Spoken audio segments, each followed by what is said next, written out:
Well, hi everyone, Shaun Humphries here. Welcome to All Things Retirement. Well, in this video, we'll continue with our series of talks from a great book by Dr. Riley Moynes titled The 10 Lessons, How You Can Squeeze All the Juice Out of Retirement.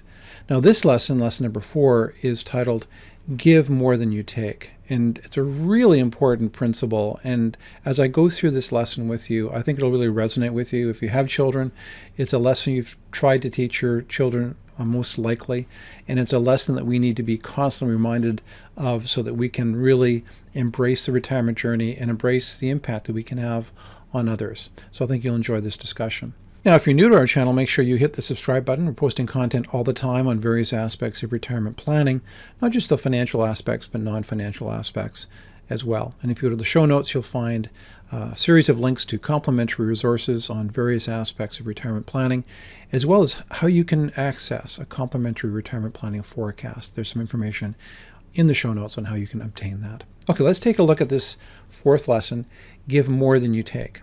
So we're going to illustrate this particular lesson by giving you an example of a trait or a quality that most of us don't really like. And that's the trait that we sometimes call entitlement. In other words, we sometimes meet people in our day-to-day lives who think that they are owed something or entitled to something just because, that the world needs to kind of bow to their aspirations, their desires, their wishes. And that kind of trait is, I think, a big turnoff for most people. The trait that is very winsome and really is a trait that I think needs to be encouraged in our culture, and we've lost it to a large extent, and Dr. Moynes talks about this trait, obviously, and that's the trait where we acknowledge that we have been given great gifts, these external gifts that come to us, or the gifts of experience, the gifts of mentoring, the God-given gifts that we have, natural skills, aptitudes, and abilities. And that when we use those gifts in service to our community and to other people, it has a huge psychological benefit to the individual using their gifts to make things better for others. And it also has a very positive ripple effect around the people that are in our circle of influence.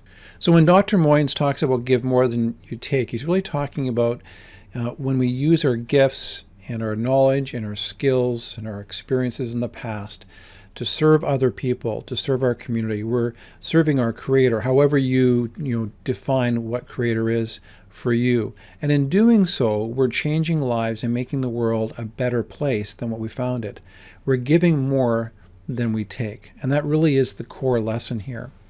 So for many retirees, as Dr. Moynes was talking to them, this was a lesson that came out, that those people who were thinking less about themselves and more about how they can use their gifts, experiences, and abilities to have a positive impact on the people around them and on their community, those seem to be the people that were living their retirement journey with more satisfaction overall. So what we're talking about is really a connection to something that's bigger than ourselves. So if a lot of our retirement journey and our personal journey is about what we can get, what we can do to further our own desires and needs, although that's often a natural human impulse, the ability to fight against that, to embrace something bigger than ourselves, in almost all cases, is the heart of the connection that leads to charity and service. In other words, it's a motivation that drives us in the direction of others, and we're wired for some reason as human beings to get incredible emotional, psychological, and spiritual benefit by giving to others. So our natural impulse is not to do that, but as we embrace higher purposes, higher values that drive this kind of behavior, it does lead to more life and retirement satisfaction. In this chapter, Dr. Moynes referenced a couple of studies that ties into this theme. So he mentions this is consistent with recent research from the University of North Carolina confirming that people who volunteer their time and expertise are up to 48% happier than those who don't. And from the University of Zurich, which found that behavioral and neural evidence that supports the link between generosity and happiness.